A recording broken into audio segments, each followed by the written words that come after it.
firstly, a huge welcome to Joe this evening. I presume you're tuning in from the County of Cork. I am, but I don't know who the audience is, but I usually remind myself that I'm not actually a Corkman. I'm exiled in the county for quite some time, so it's not my county of origin. Yeah, well, I'm in County Galway and it's not my county of origin either. So look, we're both getting on all right. Yeah. I suppose, what I'd also like to say is a huge welcome to everybody who's with us this evening, wherever you're joining us from. We appreciate your presence, your company, and more importantly, we'd really appreciate your engagement with us this evening. And Joe, I'm sure, is only chomping at the bit to hear the questions and where everybody is interested in this topic. And yeah, we'd love to hear from you as the session goes on over the next hour. So you can pop your questions into those that have been with us before will be familiar with the process. There's a Q&A tab on your screen and you can use that. Please ignore if there's a chat function showing on your screen, use the Q&A, please. Yeah, Joe, thank you so much for being with me this evening. Really appreciate your time and input. And I suppose to give you a little bit of an intro for anybody who maybe hasn't come across you, I'm sure there's many who will be familiar with you, not least from your contributions to the Irish Field, which you do reasonably regularly for the horse sense section. A shout out to that. But you are, I suppose, a man that wears a couple of different hats. I was speaking to a lady who wore a couple of different hats last month, and you're a gentleman who wears a number of different hats and has worn a number of different hats over the years as well. So you're Chief Veterinary Advisor with the Donkey Sanctuary, you're President for the Federation of European Equine Veterinary Associations, and I hope I'm saying that right. You're an independent expert and chair of the equine group at the EU Platform on Animal Welfare.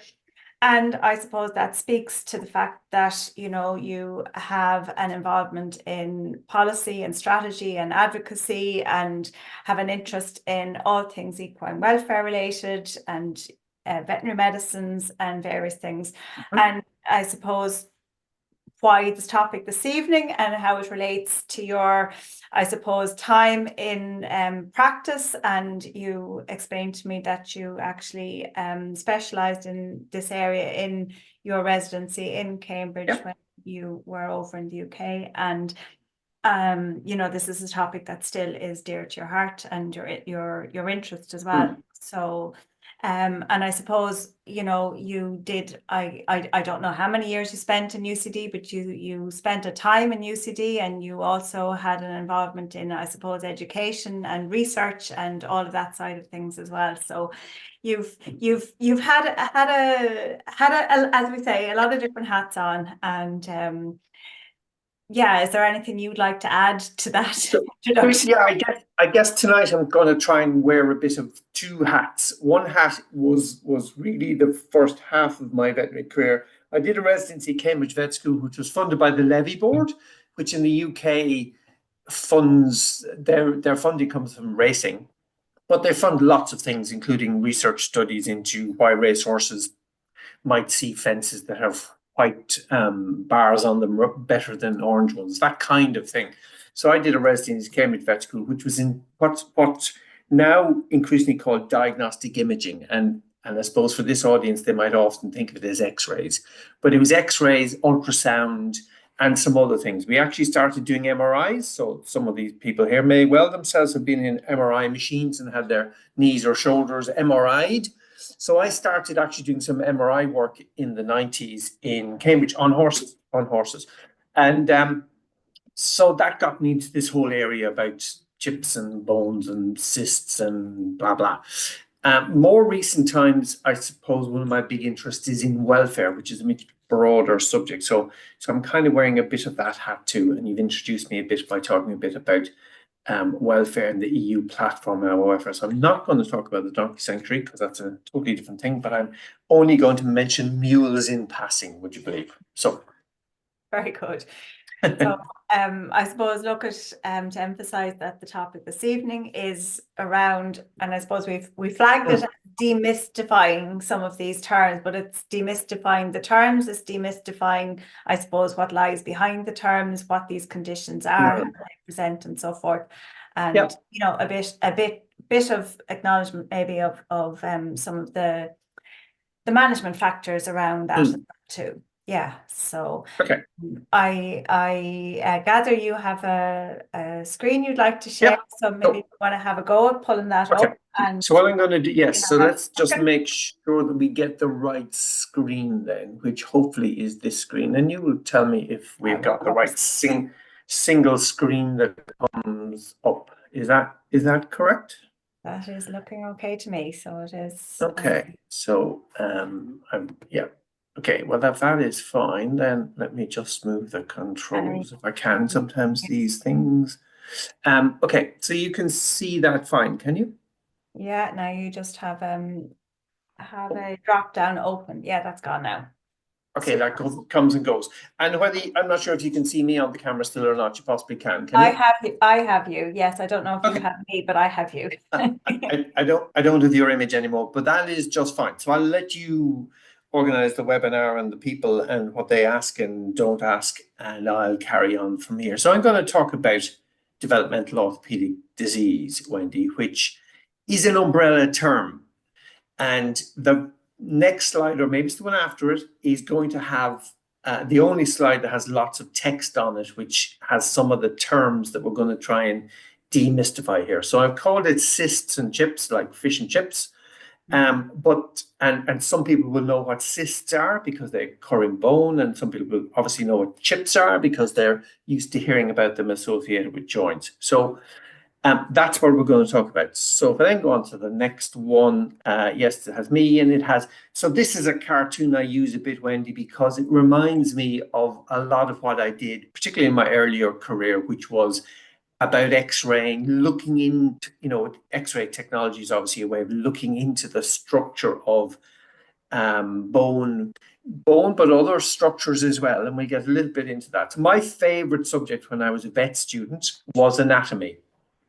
If I had to choose one, I did not really enjoy biochemistry and energy, and I loved anatomy. And anatomy was what this then is the basis upon which people who are vets who are interested in surgery, that's the basis on which they develop their skills, because you can't be a good surgeon without understanding anatomy. Okay, is that okay, Wendy? Does that slide come up okay? That's all good. Yeah. Now, so I put these here because developmental orthopedic disease is an umbrella term. It is not one disease. And there are some other terms that I haven't put in here, some of which are a bit too difficult even to pronounce, to be honest, like dyschondroplasia, this one here at the top. Does this arrow show up okay, Wendy, where I move it across the screen? Okay. Yes. So let's not even use the word dyschondroplasia. That's a word that veterinarians and medical people will use to describe something. And all I really want to point out here, and some of this is a bit Latin, I happen to be one of these people who did Latin at school. And it was very helpful to me in my student days. These conditions are all about osteo, which is about bone. Hope that's a fair comment for people. Osteo is all about bone, and chondro is all about cartilage. So these conditions are all about cartilage and bone, and there's an interface between cartilage and bone, and it are really a set of diseases where cartilage and bone do not form correctly. So if you imagine you're building a house and you dig foundations, but you get bad advice about how much metal you should put in the foundations or what kind of concrete base you should put into the foundations. I don't know much about this subject, but I think there's things about lean mix and percentage of cement and all of that stuff that some of this audience may understand.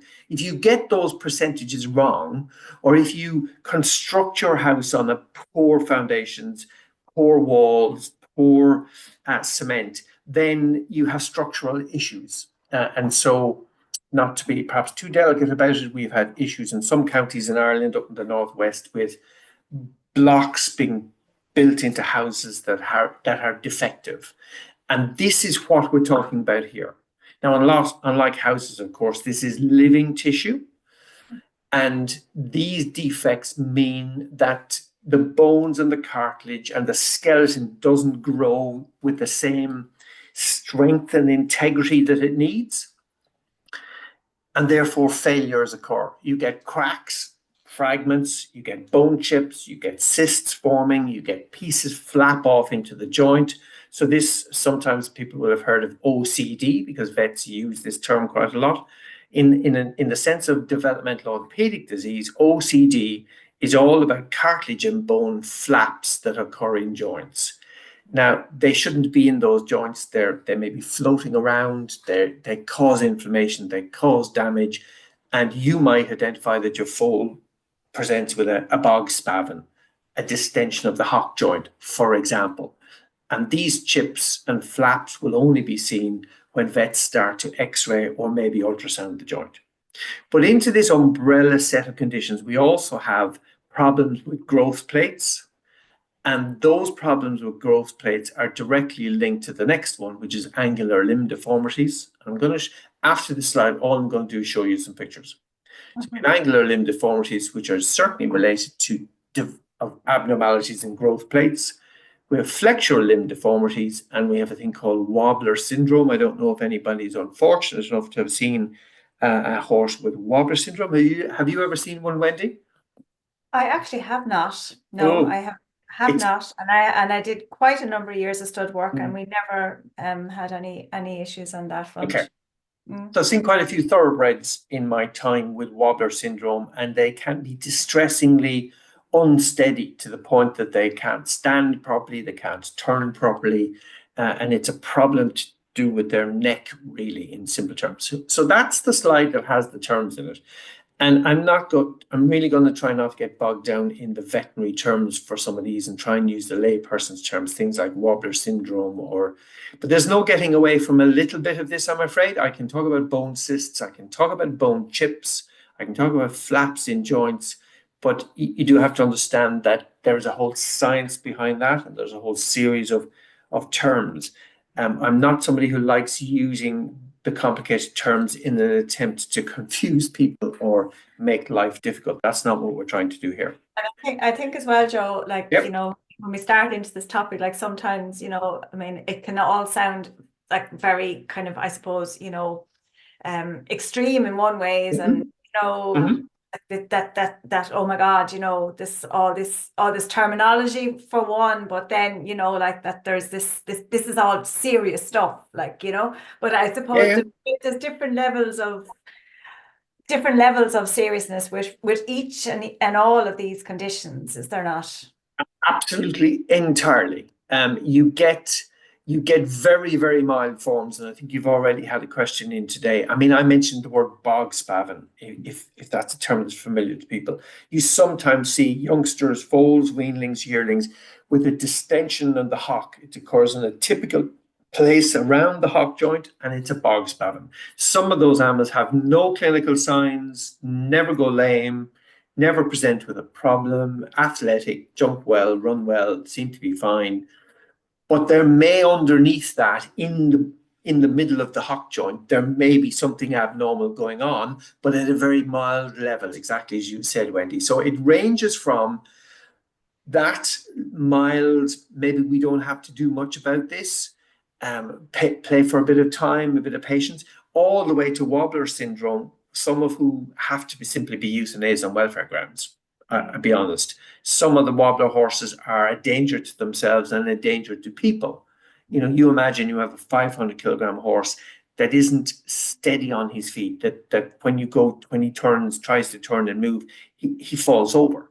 Then that becomes unsustainable. So that's where welfare comes in, and there are situations in which some of those animals are best humanely destroyed.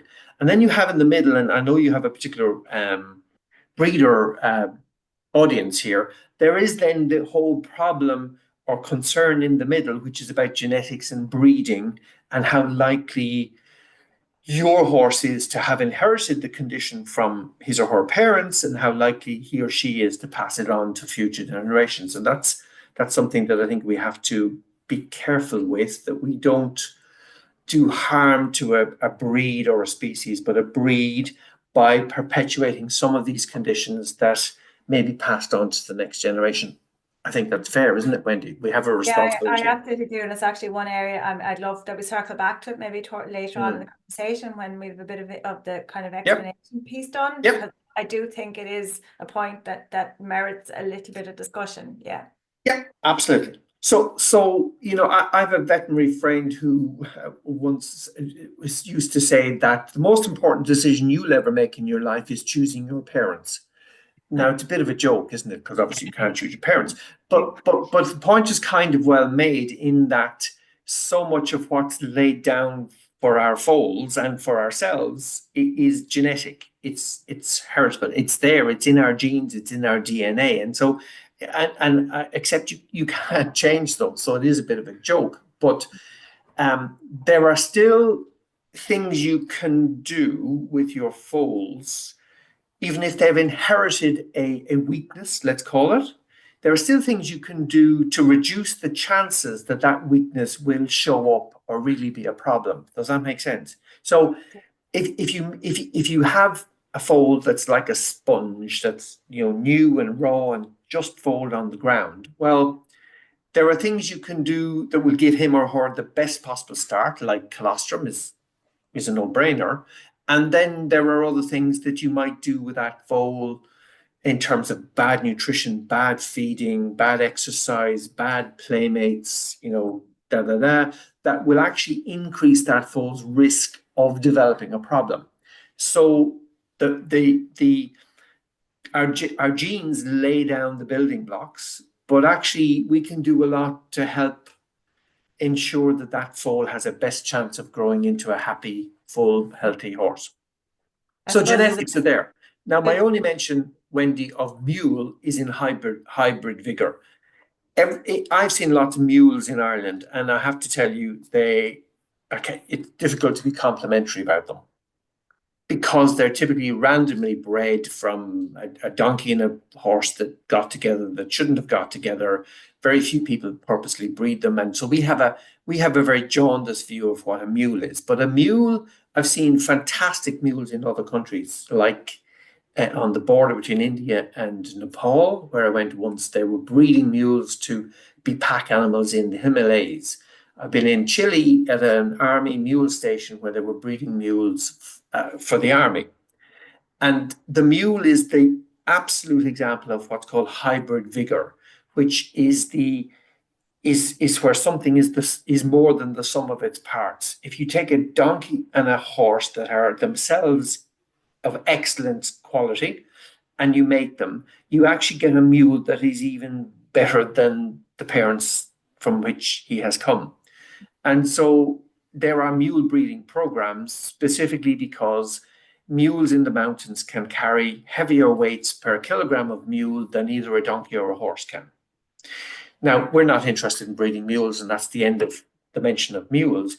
But the more you inbreed our breeds, the more you concentrate the genes. And I understand why we do that. And this audience is more expert at that than I am.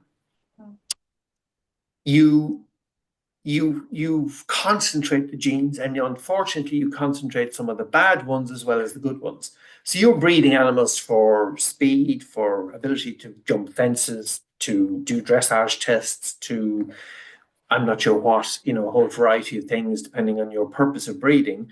But unfortunately, you are also concentrating some of the harmful genes that are there then in the background. If that's the case, okay, but as I've earlier said, we need to do our best not to switch on those genes. So we need to do our best to then keep them in the background. Ideally, we shouldn't breed knowing that we're inherently breeding a weakness into our animals. Yes. And then secondly, if that is the case, we should do our best not to have that weakness encouraged and displayed. Does that make sense, Wendy? Absolutely. Okay. Now, nutrition and hormones are really about pregnancy and early life.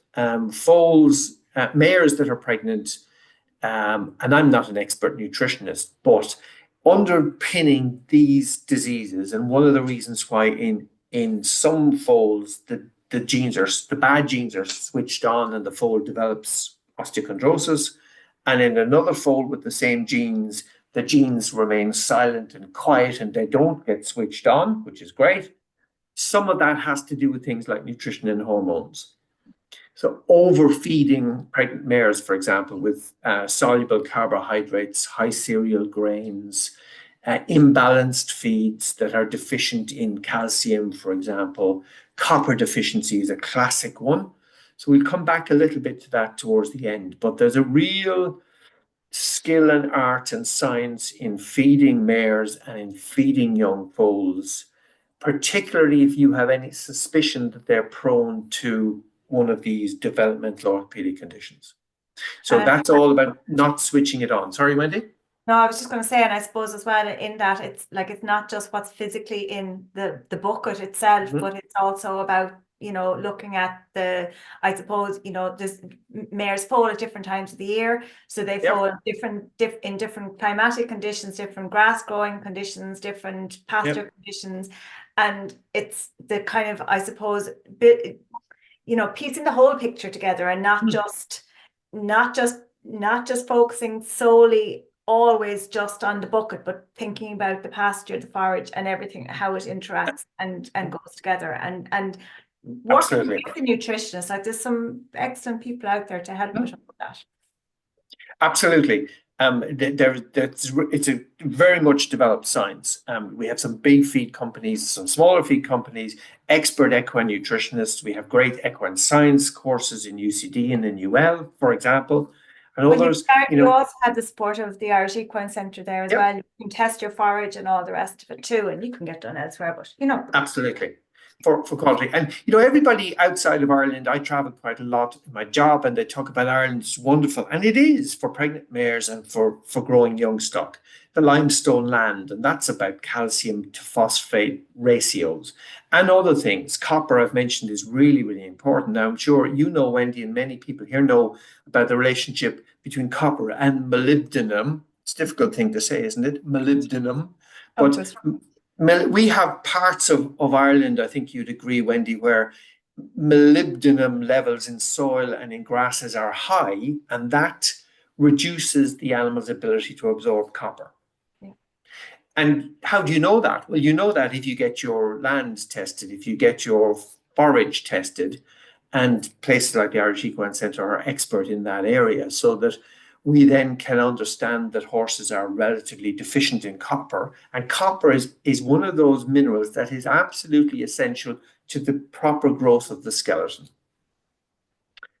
And if you don't test, you know, stud farms, I think are now much more switched on with getting good advice around nutrition. Not only exactly as you said, Wendy, what they buy, what they put in the bucket and the mineral licks and so on they use, but very much their land and their fodder and the hay or haylage that they buy in, etc. And that's absolutely key to good skeletal growth in foals. Monitoring body condition and growth rates in your youngsters and monitoring body condition in your mares as well too, and staying on top of that. Yeah, absolutely. I mean, I was taught when I was at vet school that we should have mares that are fit not fat at foaling was the phrase, fit but not fat at foaling. And we have a particular, and you know, your audience here, many of them are breeders, but we all know that if you're breeding to sell, it's quite different to breeding to keep, to maybe race or perform yourself. And breeding for sales introduces quite a problem area here. And I understand the drivers, but sometimes that's not in the best interest of the young growing foal, because we are pushing them because we want them to look what seems to be bigger, healthier, you know, heavy. Unfortunately, some of these foals end up heavy, and that rapid growth rate and over feeding with carbohydrate levels causes real problems here in developmental orthopedic disease. Yeah. And then the third one that I put on here is about exercise. So it's about growth rate and exercise are the two key things. If you get your balance between feeding and exercise incorrect, you can very quickly have a foal with developmental orthopedic disease. Very quickly. Top-heavy colt foals with male hormones in them, obviously uncastrated young males with high levels of natural male hormones, They get top heavy, they get crested necks, they're overfed. Maybe the mare is actually producing substantial amounts of milk. And then you turn them out in a field, a big field, where the mare runs to the horizon, and that poor foal, where you've kind of switched on the problem, that poor foal races around after his mother to keep up with her, and a day or two later, you have a swollen joint. Yeah, like exercise can be a trauma in its own way. Absolutely.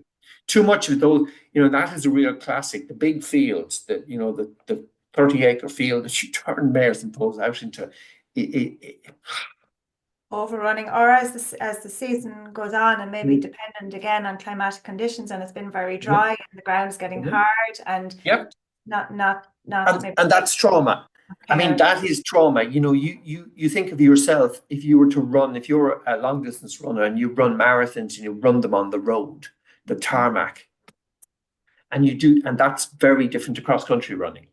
So cross-country running is muddy, and you hear racehorse trainers all the time not wanting to run their national hunt horses, particularly the bigger, heavier ones, not wanting to run them on ground that's firm or on the firm side of good. And it's for that reason, because the ground underneath their feet is so important in terms of the trauma. And then you have a bit here about infection, but infection's a little bit of a one-off thing, and we won't dwell on it, except to say, I always say to breeders that the biggest thing you can do to help stop your foal having infections in early life, any kind of infections, navel ill, whatever you like, joint disease, joint ill, is about colostrum. So it's so important that we get quality colostrum into foals early and enough of it. And it really does set them up to themselves fight infection. For sure. And there's actually been a number of webinars kind of related to that topic that people can go back on if they want to get dug into the detail on that as well. Okay, great.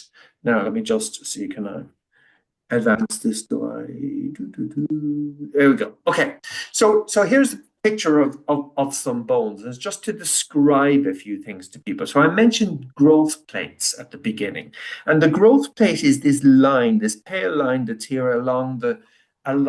So this is one of the long bones. Let's say it's the cannon bone or shin bone. It doesn't really matter what bone it is, to be honest.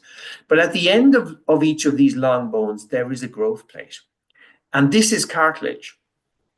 And it is the cartilage in this line here slowly ossifying and become bone that makes the bone grow. So that's what gives you hardening, hardening, laying down calcium. Calcium is the key nutrient. So laying down calcium, which we have lots of in our limestone land, laying down calcium into cartilage converts it into bone, in simple terms. And that causes a growth in length of the bone. Because we all know that foals, cannon bones and forearms are not the same length as the adult. So there has to be some way in which the bone grows longer. Makes sense, doesn't it? There has to be some way in which the bone grows longer. And these diseases are primarily, they're all named with Latin names that are a combination of bone, which is osteo, and cartilage, which is chondro.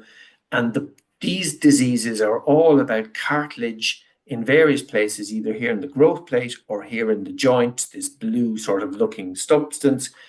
If that cartilage does not properly convert itself into bone, you have defective building blocks and the system begins to fail. So a joint that should have beautiful, nice, smooth cartilage inside it, no rough edges, everything moves nice and easy, like a well-lubricated sort of engine or piston in an engine. Instead of that happening, then the system begins to break down. Little pieces flap off, little chips become maybe sometimes detached, they sometimes float around. I've heard, you hear vets use the phrase joint mice, as if there's a mouse inside the joint. It's not a mouse, obviously, inside the joint, but little bits of cartilage and bone floating around in the joint, and it causes terrible damage. So you end up with an animal, perhaps years later, with really bad osteoarthritis or degenerative joint disease. So you have a swollen joint, swollen joint capsule, excess fluid in the joint. And if you x-ray or ultrasound scan or do something with these joints, the vets can identify very quickly the damage in here. The cartilage is damaged. It's not structurally sound enough, Wendy. It has never formed properly, strongly enough, and therefore it fails. Once you take these young horses out and start to train them, exercise them, it might be a dressage horse that begin to ask him to do collected work where he's using his hocks much more, the system fails because structurally it's not able to withstand the stresses that are being placed on it. And unfortunately, some of the joints in horses are really badly designed. The good Lord didn't design them terribly well, I have to say. This is a stifle of a horse, and it's the equivalent of our knee. And really, they're not put together very well. And one of the reasons I can say they're not put together very well is because to try and make things fit a bit better, there are little bits of, they're called menisci. You hear about footballers damaging their menisci all the time because they twist their knees. You actually have to have these menisci stuck in the middle of the joint to try and make an imperfect joint work a bit better. And so it's not a great plan, really, but it is what we have, and that's the way the joint is made. And unfortunately, if the bone and the cartilage in these joints is not of good quality, the system breaks down. And like Joe, so I mean, you've mentioned a couple of terms kind of already in the terms of chips and mice. Yep. You know, I suppose on the one hand, there's different levels of degeneration, or levels of lack of development, normal development as such. And another, then you have different joints that can be affected as well. So in your experience, I suppose my first question is, which are the joints of greatest significance? And does that differ in the sense of maybe a racehorse versus a show jumper in terms of the use that absolutely come under? Absolutely. And so here we go with some x-rays. Now, I hope that the x-rays are put up. I tried to find x-rays that had pretty obvious changes on them, and I hope are obvious enough that people might be able to. Well, I have a selection of joints here because it's exactly what you said. So this is a hock here on the top left. I hope everyone's pretty happy that's a hock. That's the point of the hock up here. Okay? Is that fair? That's a splint bone here at the back of the hock. That's the point of the hock. That's a hock. And I think everyone would be pretty happy to be able to say, oh, what's that piece just there? See where the arrow is? What is that? That's abnormal. Now, you'll have to take my word for it that that piece there is abnormal. This is also a hock. It's a slightly different angle. It looks a bit different because it's taken a different way. You'll have to take my word for it that that is not a chip. That's a perfectly normal thing. Here, it's one of the bones in the hock. So take my word for it, but that is a chip. So that's what vets would sometimes call a joint mouse. It's a piece of bone. So the white here is bone. Cartilage actually comes out black on x-rays. So this is actually a piece of bone that's probably covered in cartilage, and it's sat in the front of the hock. Now, is that causing a problem or not, Wendy? Not easy to answer. I mean, a radiologist, which I was trained to do 20 years ago, would look at this and describe it using blah, blah, blah language, blah, blah, blah. But is it of clinical significance? That's what the vet who's looking at the horse wants to know, and that's what the owner wants to know. And we see these changes in hocks. This is another one that's been helpfully circled here with a bit of a red circle. Can you see that, Wendy? Okay, there's an odd thing in there. So we see these very commonly. It's called the distal intermediate ridge of the tibia, and you can just ignore what I've just said. That's a part of the hock that causes particular problems, and we see these changes in the hock. And I've seen lots of these in older adult horses at pre-purchase examinations that have never been lame and don't have a swollen joint and don't have a problem. And this is where it gets tricky. So if I'm producing young horses for sales, I don't want to send him to the sales with this because his x-rays are immediately going to show this or this. On the other hand, if I'm doing a vet doing a pre-purchase examination on this horse and he's now 10 years of age and he's a Grand Prix show jumper, then I'm kind of going to say, well, he's doing the job, isn't he? He's proving that this is not a problem for him. So it's not straightforward to read the x-rays and immediately know if that's a problem or not. And this over here is a fetlock joint. Now it's a flexed view of a fetlock. So imagine you pick up your horse's front fetlock and you bend it. You flex the fetlock so that the sesamoid bones, which are at the back of the fetlock, they kind of assume this position. So this is a flexed view. Is that fair, Wendy? To sort of see? And there's a chip. Yeah. There is a piece stuck in here. Now, if you took this is a standing lateral of a fetlock. Imagine this is the same animal. I'm not sure that it is. Doesn't matter. Imagine this is the same animal. You have the horse's foot on the ground. You take your X-ray. I don't see a problem. Probably looks fine. You then flex the leg so that the orientation between the cannon bone here and the long pastern bone changes, and these sesamoid bones now scoot up the back of the limb a bit, and then it opens up the front of the joint, and there you can see there's a little bony fragment. But is there a different outcome for a horse where perhaps depending on his purpose, what he's going to do? Depending on purpose, one, and two, I suppose, depending on the size of the chip, three, dependent on, I suppose, whether it's actually a floating chip or it's attached, or all of these things, all of these elements, they all come into this conversation. You will hear varying veterinary views. I don't think you'd get 10 vets in the room who'd have exactly the same opinion of each of these radiographs. I'll be very honest, because it would depend somewhat on their experience.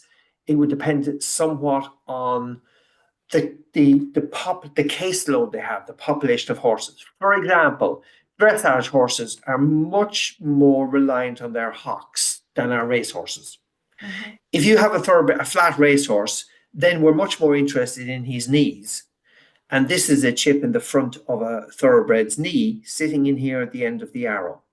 Now, that may well be a lame horse if he's a flatbred thoroughbred that's racing around the Curragh, because thoroughbreds, when they gallop, they experience quite a lot of trauma on the front of their knees. If you watched a video of a flatbred, really fast sprinter putting his foot on the ground, his front foot on the ground, and then his fetlock descending, you'd see that the front of the knee snaps together in almost like this. And then when the two bones at the front of the fetlock come together, you have the possibility of a chip. So if this is a flatbred thoroughbred, then this may well be clinically significant. And this is bread and butter work for equine surgeons, going in here with an arthroscope and removing these chips. This may well be significant as well, but it would depend a little bit on the kind of horse. This may well be significant, is likely to be, but it will depend a little bit on whether this is a front fetlock or a hind fetlock. So it's not simple, Wendy, I'm afraid, and I can't make it simple. You really have to know the age of the horse, the type of the horse, and you have to know, are there other clinical signs, for example, joint swellings? And if the horse is lame, what happens when I put local anesthetic into that joint and then trot the horse away again? Have I alleviated his lameness? And that's a good way of helping to demonstrate that the problem, the pain causing the lameness, is associated, for example, with that joint. Yeah. And like you've already mentioned or referenced, I suppose, the discussion already, the pressures of commercialism, the commercial world, and the pressures of, I suppose, trying to have the ideal candidate, the cosmetically ideal candidate, the radiographical ideal candidate. And I suppose, there's a question in from a viewer, and it is a question I was going to send your direction anyway, which is, how do you feel about the surgical removal Yeah. So it's I'm speaking to you as a vet, but I'm speaking to you as a vet who has a very strong interest in equine welfare at all levels. It's a great question. It's a great question. And it is the key difference between breeding for sales and breeding for keeping. If you're breeding, let's say, racehorses or show jumpers or eventers, and you say, do you know what, I'll get my vet in, it's a 2-year-old horse, I'm going to get my vet in and take 36 radiographs of his stifles. These are stifles I've put up here now. I'm going to do his stifles, I'm going to do his front feet, I'm going to look at his navicular bones, I'm going to look at his hocks, blah, blah, blah, blah, blah.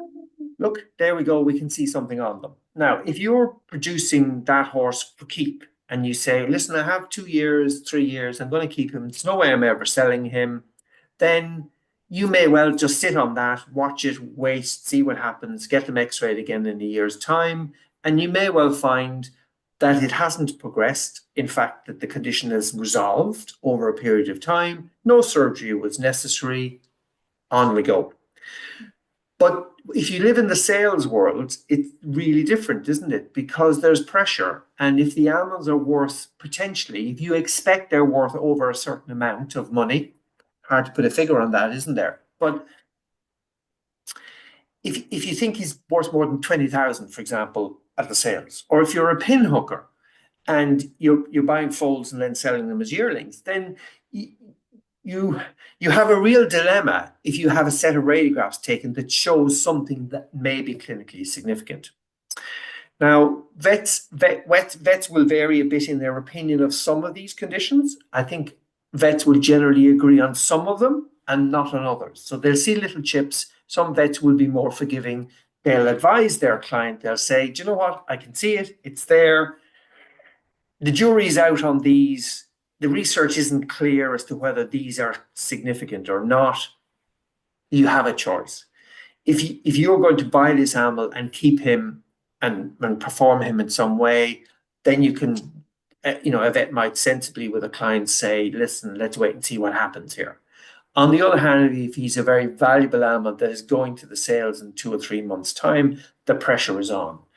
And your question really is about cosmetic surgery. And it has to be said, has to be admitted that there are instances in which surgery is performed on these horses to tidy them up, to clean them up, inverted commas, to get a clean set of radiographs so that then they go to the sales with a clean set of radiographs. I mean, there's no point in being dishonest about it. That does happen. There's actually, in my mind, almost another layer to this, in the sense that, and you referenced already the quagmire that comes to play in terms of the genetics related to all of this. And you have filly, and the filly is going up for sale, and the chips have been removed, and she goes into sale, and unknown to the purchaser, there's been a procedure that's taken place here that they have no knowledge of. Like, in a way, I mean, so many things have to be declared already at point of sale. Is this something, and I'm not asking you to actually answer, but it's something that maybe, we should be thinking and talking about as we go forward. Like, is this something that should be actually declared at the point of sale, that there has been an intervention? Yeah, it's a really interesting area. And and vets, and you've mentioned I'm president of the Federation of European Equine Vets, and in Spain in February we had a session that was specifically about pre-purchase examination, and we had vets from across Europe, and we were trying to get them together to talk about the differences in the procedures they do. Now, one of the big hot topics is this. What x-rays do we take? Should we standardize that? How do you interpret the x-rays? How do you advise clients when you see these kind of changes? Should we be doing surgery? Should we not be doing surgery? It's a really difficult area, Wendy. There's no getting around it. And it's not standardized, certainly not across Europe. And then you have America and you have Hong Kong. We are radiographing horses to go racing in Hong Kong, or animals to go to the US. Now with digital x-rays, we take a whole series of these x-rays, we upload them to the cloud, off they go, and you have multiple other vets and people looking at them with different views, different context, and different opinions. And every vet will tell you they've had experience, if they're experienced enough, they will tell you they've had the experience of advising a client that, oh, I can see that, I'd be wary of that, you know, whatever. And that horse then goes on and proves himself to be an absolute champion. Yeah. I mean, it happens. It is not an exact science. And so nobody can say hand over heart in all instances, that's a problem or that's not a problem. Now, there are some black and white ones. There are some fairly clear-cut ones. I've put up a couple of things here that are a bit more clear-cut. If I went back to the last slide, which is the chips, I think we could be here all night talking about which ones are significant or not. Yeah, no, and I'm watching the clock as well too, and cognizant of that. So do some of these, somebody asked, do some of these chips go away? I mean, the answer to that is they don't go away, but they can just sit there completely unchanged for years and years and years and never be a clinical problem. Do they dissolve magically in some way? They don't really. They're pieces of bone that are covered in cartilage, and they're usually attached to either the inside of the membrane or maybe to the edge of the bone beside them. And they typically, I'm not saying they'll never, you know, they do remodel over a period of time. And I think it's also fair to say that if you went back and took another set of x-rays 5 years later, if you were either better or worse at taking the x-rays, you may now see things that weren't seen 5 years ago, or you may not see things that were seen 5 years ago. So I don't think they disappear, but I think it's true to say that they do change over time. And some of them are not significant. Whereas some of these, for example, I've just moved on here to cysts. I'm thinking about your clock as well, Wendy. This is, now a person who's not used to looking at x-rays will say to me, but sorry, Joe, why is that circle there different to that circle there?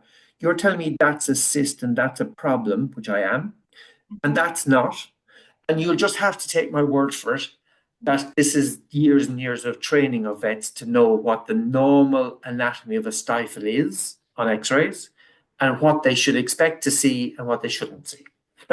And I can't get around that, Wendy, except to say that is what's called a subchondral bone cyst that's the femur, which is the long bone that leads from the hip or the pelvis down to the stifle, and that is sitting in part of the stifle. That's a problem. And vets what's the different implication of that as against your chip? The chip. Very good question. They typically cause substantial lameness. The stifle has to take a lot of weight. Horses' hindquarters are heavy, particularly, of course, big, dressage or warm blood or show jumping horses. And so it takes a lot of strain and pressure. And I did say 20 minutes ago that I don't think the stifle is a well-designed joint, and therefore it's vulnerable. And if a cyst is formed, this is a real weakness. It's almost as if that side of the joint will now collapse. When the horse goes to gather himself to jump a big fence, he really has to work that stifle. And if that's a structural weakness in the stifle, then it just doesn't perform well. The joint becomes distended. The horse goes lame. You take your x-rays, there it is. And vets try all sorts of things to treat these, putting corticosteroids into the joint, drilling into them. Here's something a bit similar. This happens to be an elbow. This is not a stifle, but doesn't matter. This is an elbow. And there's a cyst. That round thing there is a cyst. And a vet has put in a screw across it to try and do something with it. They've probably put corticosteroids in there as well, something else. This is a navicular bone that has a cyst within it. Now, navicular disease is a somewhat different disease, but I think it's fair to, and that's a side view of a post-mortem specimen, and that is a hole in the bone. That's what a cyst is. It's essentially a hole in the bone. Now, it's not filled in with air. Don't get me wrong, there's no air in there, but it's filled with structurally weak material that behaves like you've built your house with bad concrete blocks, and when the pressure is on, it just isn't able for the strain. And do these cysts, do they only occur in young and growing stock, or could they potentially occur in the older, mature animal? I think they're there as part. No, they're part of developmental orthopedic disease. They may not become clinically apparent until the horse is older, and you ask him to do more work. But they're there as a kind of, once you build the house, they're there as part of the building of the house. But maybe, you add something on, you ask the horse to do more, something happens, maybe he gets cast in his box, so he strains his hock, and then you identify that it's there. But I'm confident that they have been there as part of the building process from an early age, yes. And you'll see these in foals and in weanlings, and they may only cause a clinical problem when the horse is a mature animal. So those are cysts. They're like holes in the bone. That's what a cyst is, a hole in the bone. Now, the common treatment is arthroscopy. And that word simply is about, I mean, if you ever saw a vet doing arthroscopy, it's like this. It's a bit like playing chopsticks. I've done a bit of it in my time. You instead of opening the whole joint and physically looking into it, you make little holes and you put in these instruments, and you look at a camera, you look at a TV screen, and you sort of fiddle around with the chopsticks, and you manipulate things, and you can put in an instrument that can pull out little It sounds chips. like looking at a series of ER. Yeah, it's like that. And and there people who do a lot of this are really highly skilled. They have great like motor skills. Some people are really good with chopsticks, right? And some people are terrible with them. They can't pick up anything up in a Chinese restaurant. And some people are fantastic with them. They can do it. And it's similar to this. So the skill of the surgeon, I think, is really important here. And that would not be me, I can tell you. But people who do this regularly are really fantastic. They make small little holes in the skin. They put in their instruments. They know exactly where they're going. They find the pieces, they scrape out the edges, they take out the chips. That's the kind of what your questioner might have said was kind of cosmetic surgery. There's certainly a bit of that done, tidying all of this up. And then afterwards, you could re-radiograph this horse maybe a month later, and you wouldn't obviously see this piece that had bothered you to begin with. So it is also true that this is a really good technique to diagnose a problem. Now, I see on your question, can these cysts fill with fluid? Yes, they can. They're typically filled with kind of poor quality material that's a bit mushy and squishy. So it's not liquid in the sense of water. When if your anonymous question meant water, no, I wouldn't describe it as water. It's kind of mushy. It's like slush more than, you imagine you go out in the snow and you pick up some snow and you start to mush it around a bit and warm it up a little bit. It's more like that kind of mushy consistency with blood and so on in it, rather than pure fluid.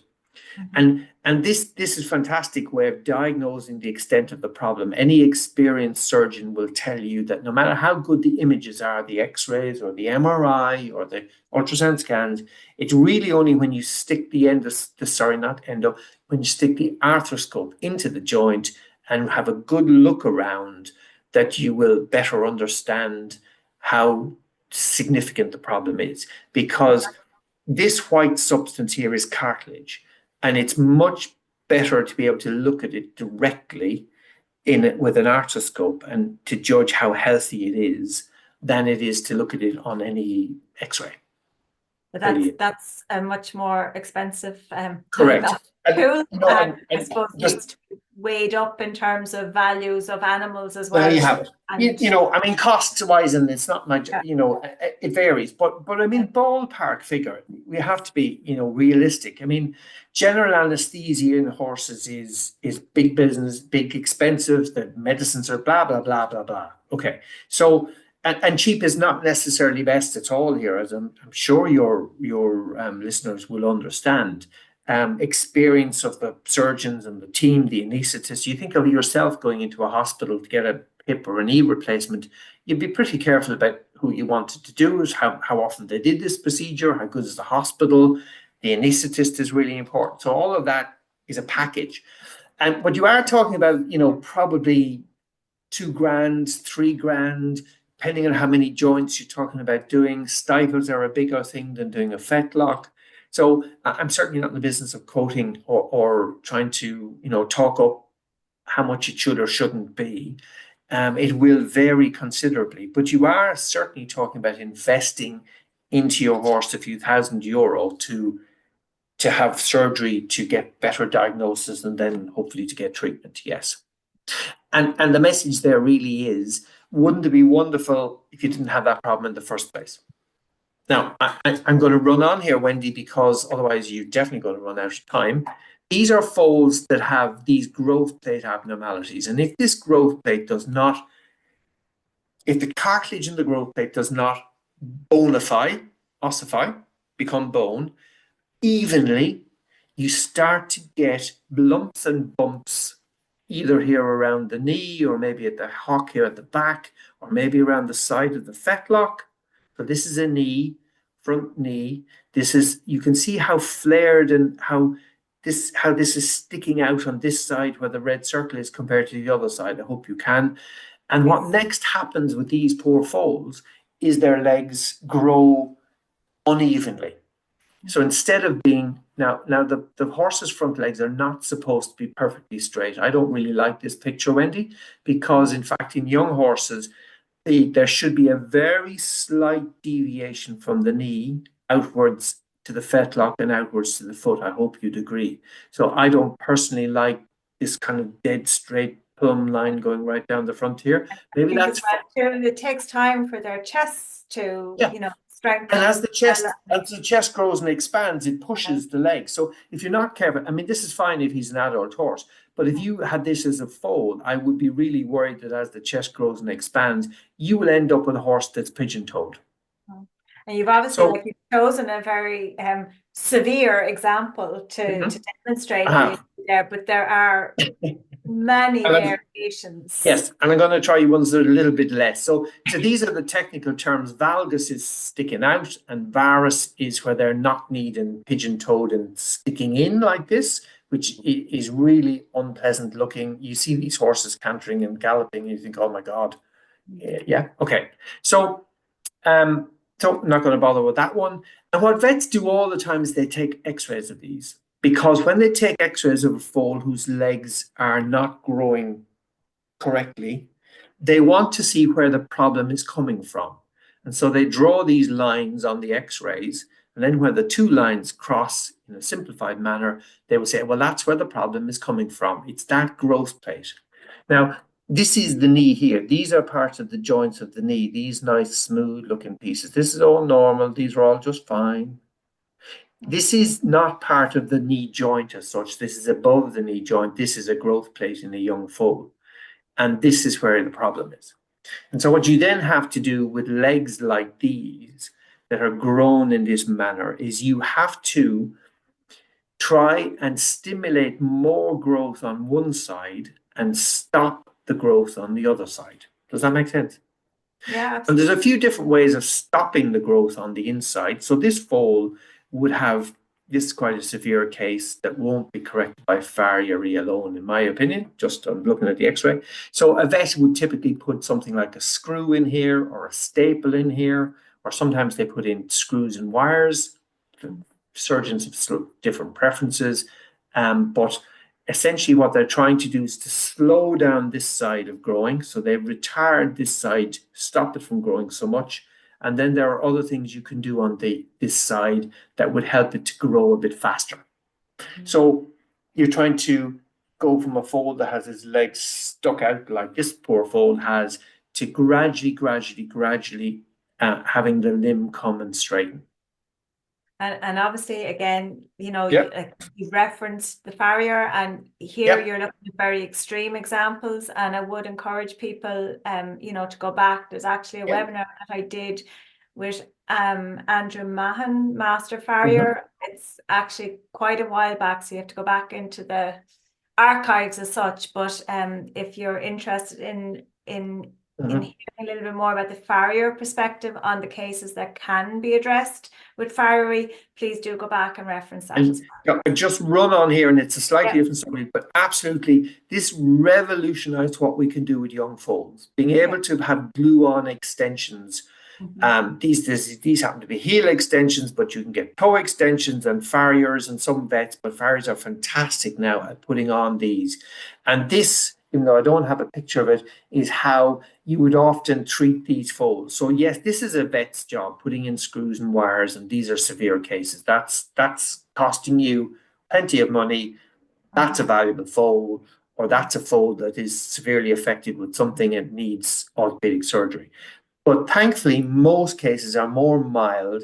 And if you get folds that the legs are just slightly beginning to grow off center, then that's about foot trimming and extensions and glue-on extensions. The bonding material now is so much better than when I started as a vet, that it's wonderful what you can do with a good farrier and early intervention. That's the other I was key. just going to say, yeah, Early. start.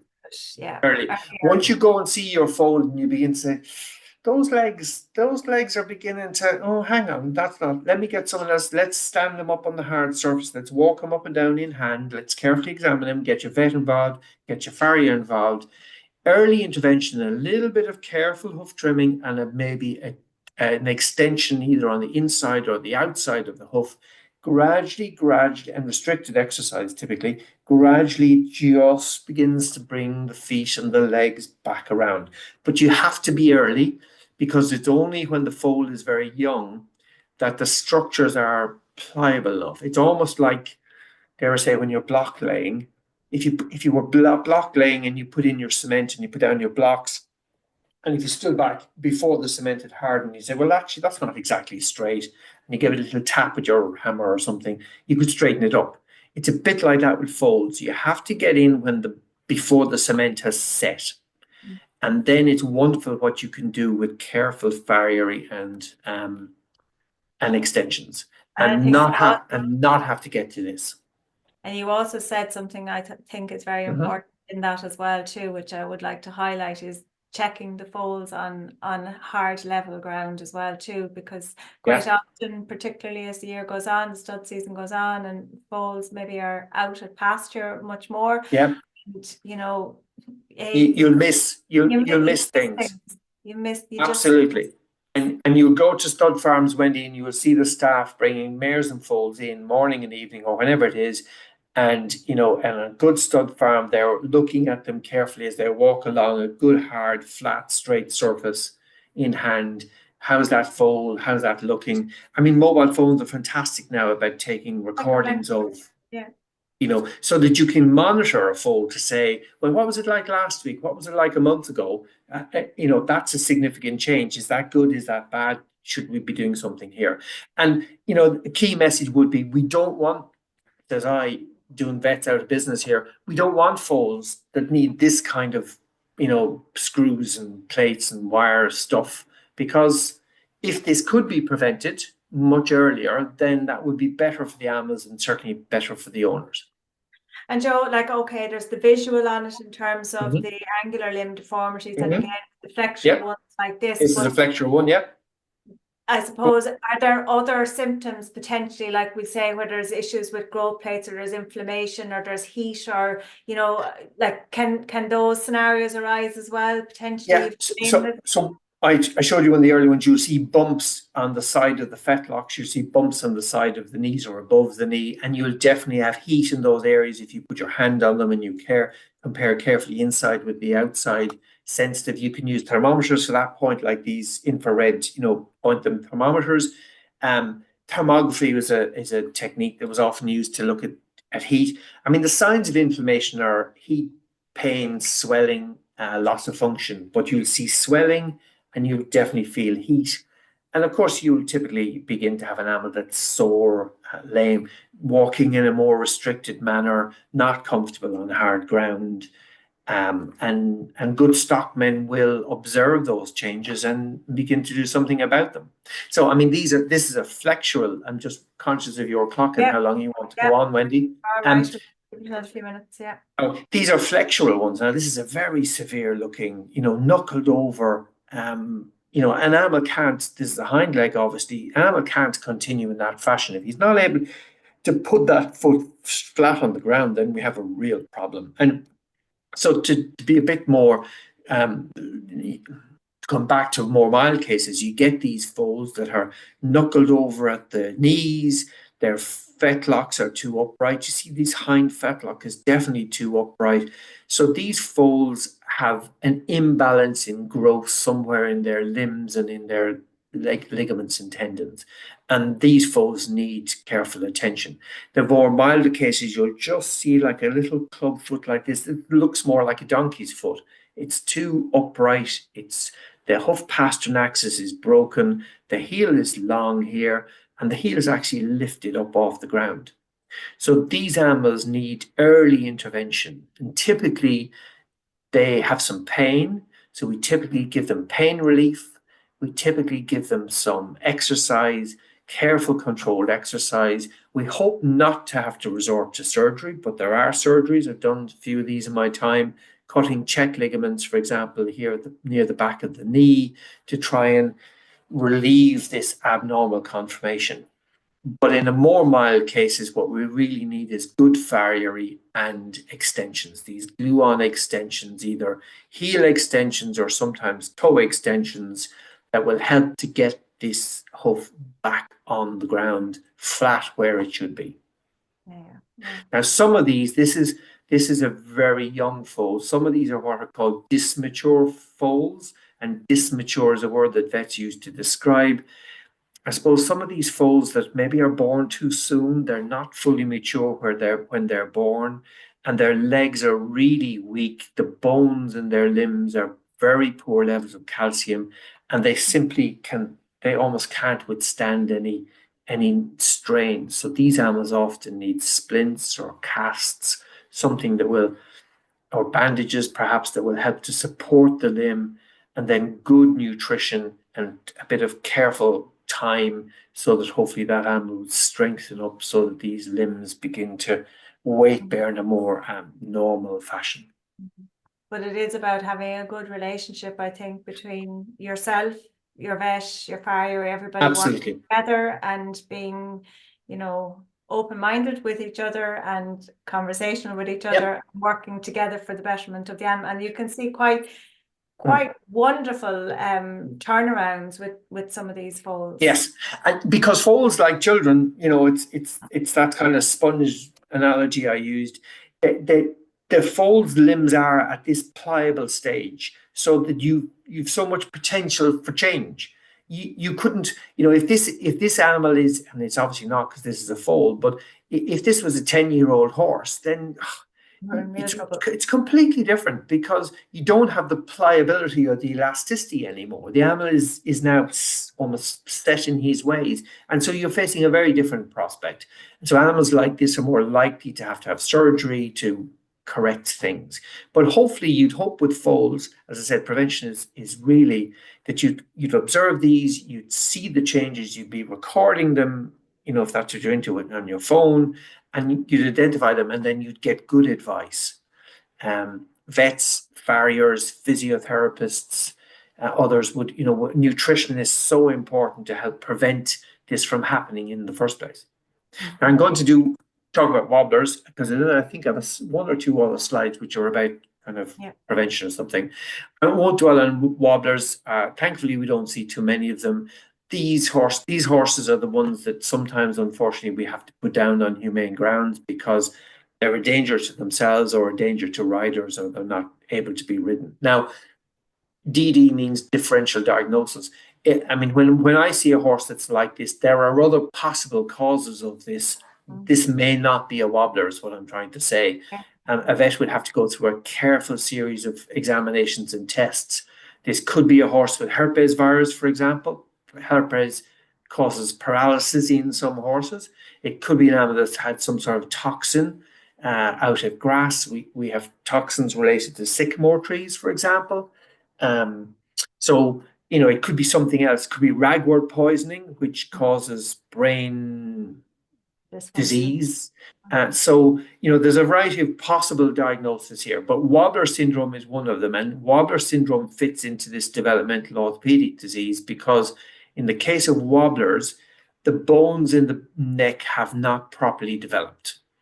And the spinal cord, as I'm sure everybody here knows, runs from the brain, which in the horse is really up here between the eye and ear, the tiny, relatively small thing up here. And the spinal cord has to run down through these vertebrae. And if they have not properly formed, that spinal cord becomes pinched. So it's a bit like someone having sciatica, or I mean, some people have neck pain, and the first thing they notice is maybe a tingling in their fingers, that kind of thing. Yeah. So if the spinal cord is not functioning correctly as it runs here through the neck area, then these horses actually typically present with hind leg unsteadiness to the point of collapse. And if you try to gently turn these horses in a circle, as this lady is doing here, they don't properly cross their legs, they don't properly move their tail, and you say, well, hang on a minute, that doesn't look right, that's not normal. So thankfully we don't see too much of it. So to then just say a little bit about really prevention, and it's back to breeding in your audience here, Wendy. If we can, as my friend the vet said, the most important thing you could do is choose your parents. And we have that possibility when we're breeding, targeted breeding, choosing healthy parents. You have raised the issue of potentially people buying horses that have some of these conditions and they don't know that they've had this condition. And I absolutely hear you. And that is a concern, because if somebody says to me, if they present with a significant developmental orthopaedic disease, and this is a colt, I might say, as part of my advice to them, this is an animal you shouldn't be breeding from. He may go on to perform well on the race course, but he's not an animal in all conscience that you should now use as a stallion, because if he has a particular condition, he may well pass it on. And so that's a problem area. But really choosing their parents, careful management of the mare when she's pregnant, careful and good advice around nutrition, both of pregnant mares, but also young foals. So protein, I think, is unfairly blamed a bit as a cause of some of these diseases. But I think what's much more of a problem is carbohydrates. Cereals like wheat, barley are actually relatively low in protein. They're much higher in soluble carbohydrates and starches, and they cause spikes in insulin, and these cause growth spurts. So it's carbohydrate I would be much more concerned about in young growing stock, and pushing youngsters for sales so that particularly young colts become top. Pardon? Our shows.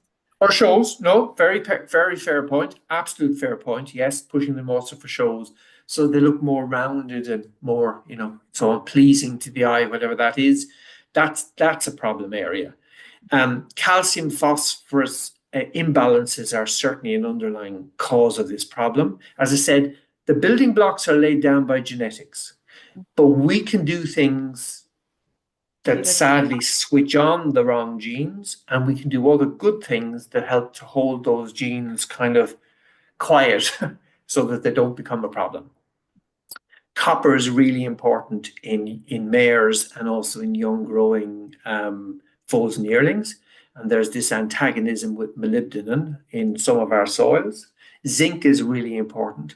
Vitamin D is important. So calcium, vitamin D, healthy bones, healthy cartilage, and careful with exercise. It's a balance, as I think might be here on this slide. It's a balance. You need exercise in young foals to help them to develop good bones. Yes, you do. And a certain amount of exercise is absolutely essential to stimulate good growth in cartilage and bones. That's absolutely true. But overdoing it, too much exercise, particularly on hard ground, as you said, and particularly in top-heavy foals and yearlings, means that the structure begins to fail. And then that's when you get cracks, fragments, little chips, bone cysts, problems. So, or like you mentioned Mhm. earlier where you have mares that are stressed, not calm, and racing around the paddock, and the poor young foal trying to keep up with all of that, or Absolutely. separating mares maybe from their friend or their buddy and becoming stressed. All of these different situations, you just have to take a little bit of care and be mindful of the size of the paddocks, maybe that you have animals in those situations as well. Yes, absolutely. And typically I would have advised people whose foal is developing either angular limb deformities or typically that. No, you need to bring that mare and foal now in. I'm not saying they necessarily have to get box rest. That may or may not be appropriate. They may have to get hand walking, but actually what they may need are small little nursery paddocks where the mare can't get up a gallop. The foal doesn't get out of a trot. He trots around, nice and carefully with his dam. That may be what's needed. I honestly not, I'm not giving specific advice here. It does depend on your circumstances, but that is often part of the management of these conditions. Yeah. Careful approach to nutrition, very good farriery, heel or toe or extensions of some kind on the feet. Hopefully not surgery, but yes, sometimes surgery.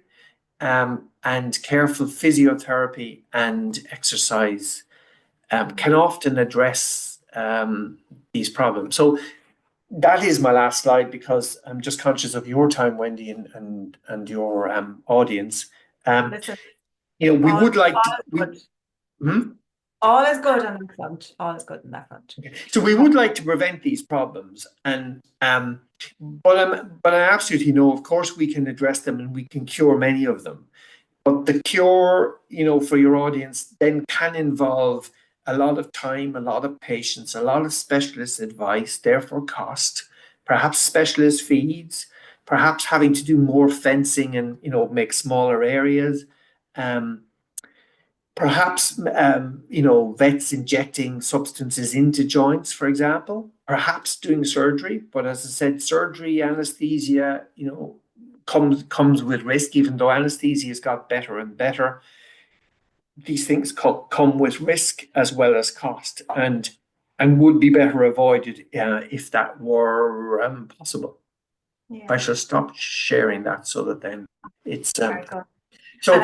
And I don't want to but actually I had forgotten about it. There was a query that had come in earlier in the day by email, and just to reference it from the perspective that this individual is experiencing issues with OCD in a Connemara pony. We don't think of the Connie often when we think of these conditions. You think of the thoroughbred or the warm. You do? Yeah, I agree. Yeah. That's one part of it, and this individual is saying that the diagnosis was made at 6 years of age from X-rays. There's a swelling in the hock, so evident sign of swelling, no lameness, not distressed in any way in that sense. He's thriving, not overweight, and the vet has recommended to operate to remedy, but it isn't causing the animal any pain or discomfort. So what's your take on a situation? Yeah, remind me what age the animal was again? 18 months. 18 months, okay, all right, he's quite young. So it's a hock. Now, we haven't seen any x-rays, so that would immediately be mine. If I was the vet, I'd say, well, I need to see the x-rays to see, well, what exactly we're talking about here. Is there a chip, or is there one of these what I refer to as distal intermediate ridge of the tibia? So sometimes they're chips and sometimes there's something else. They all come into this umbrella of developmental orthopaedic disease. So I think you really have to know the x-rays and understand what's in that joint. An 18-month-old animal not showing any clinical signs, he hasn't done very much at 18 months of age, I suspect. And so I would be concerned that when he is then 2 years older and you're really now beginning to ask him to do something, then could you have a problem? Yes, you could. We can't really answer the question, Wendy, in all honesty. Of course we can't, because we need more information here. Yeah. And also all you can do is kind of hypothesize the here and the there. Yes, exactly. And then we're back to this. Is this an animal that's been kept for sales or not? Did they say if he was male or female, the animal? He is not lame. So if he's a he, I'd also be looking at his general condition. I'd be saying, is he a big top-heavy foal that's been overdone? What are they feeding this animal? Because many of these conditions can be resolved with conservative management, change of diet, managing exercise, careful, maybe medicating the joint, but it does depend what the x-rays look like as well. And the vet may absolutely be correct in advising that actually early surgery will help to prevent the problem future down the line. So it's impossible for me to say, and that I don't know. But it also does depend on we're dealing with a client who is keeping, is producing animals to keep for themselves, or they're producing animals for sale. What is the value of these animals, etc., etc. So you have a lot of other variables that we don't know at this point. But I do know that I've seen quite a number of young animals with a swollen hock and a bog spavin that maybe have little or nothing on X-ray.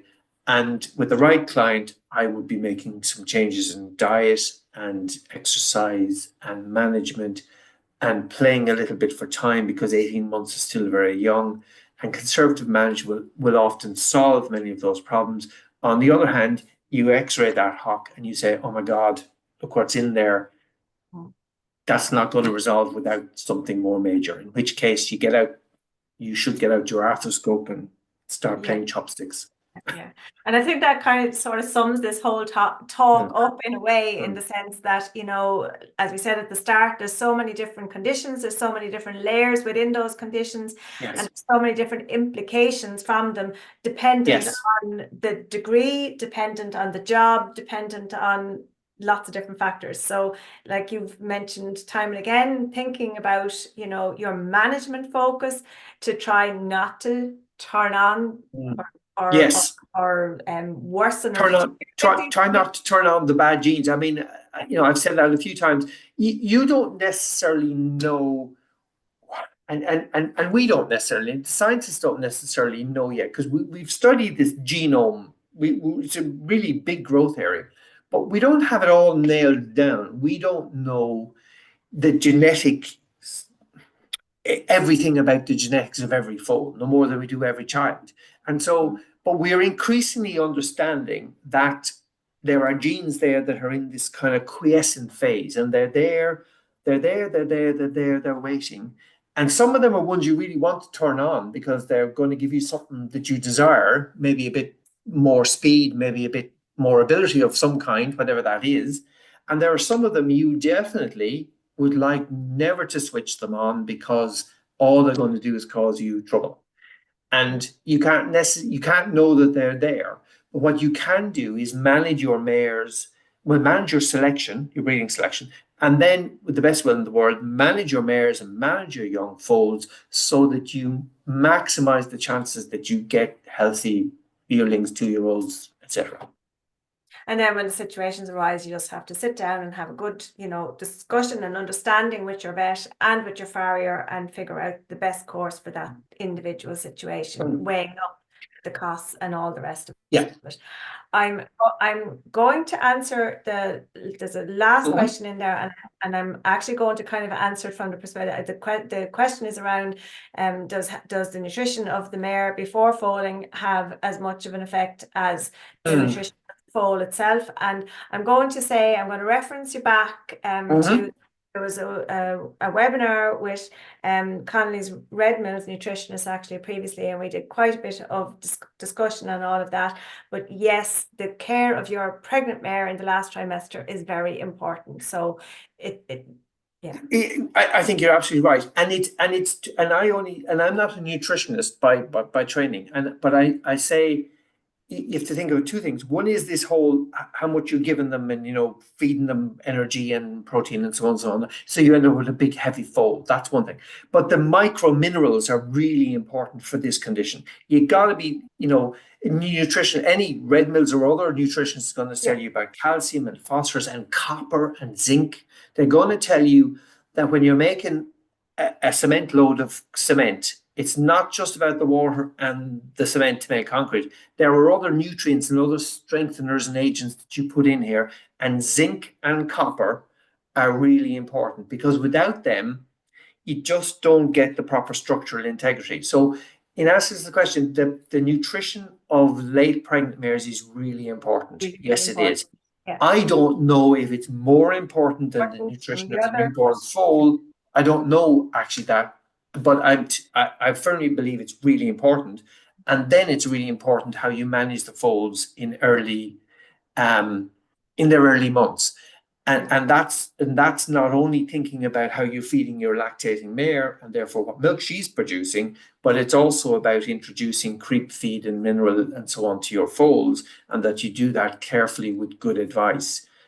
Because the wrong advice and the wrong approach to that means you switch on some of these problems that really you'd rather not.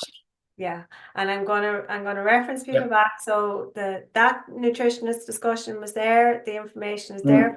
Go back to, I had another discussion with Siobhan McAuliffe where some of this surgery Mm. element was mentioned Mm. in as part of a wider discussion. Andrew Mhm. Cahan Farrier, we also had a discussion with Andrew on the Farrier element of this going back as well. So this has added actually very neatly another little layer into that whole conversation, because with any of these, like you know, we could talk for a lot longer on any of these, but I am very appreciative, Joe, of your time. I'm appreciative of listeners' time and engagement here this evening, and the webinar seems to be recording okay, so should be available afterwards for people to reference back. And as I often say at this juncture, it's a little bit like the Graham Norton eject seat once I press that little red button.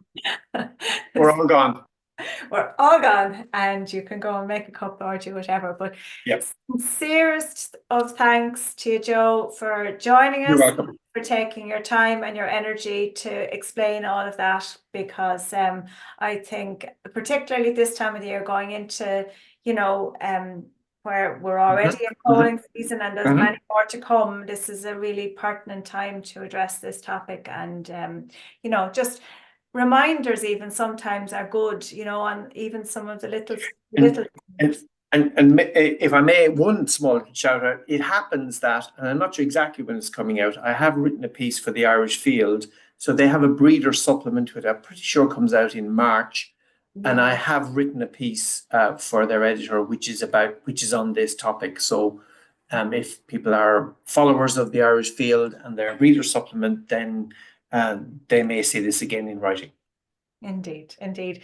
So with that, I'm going to press the red button and say good night to you all. Thank you very much for joining me, and until the next. Take care. Bye. Bye.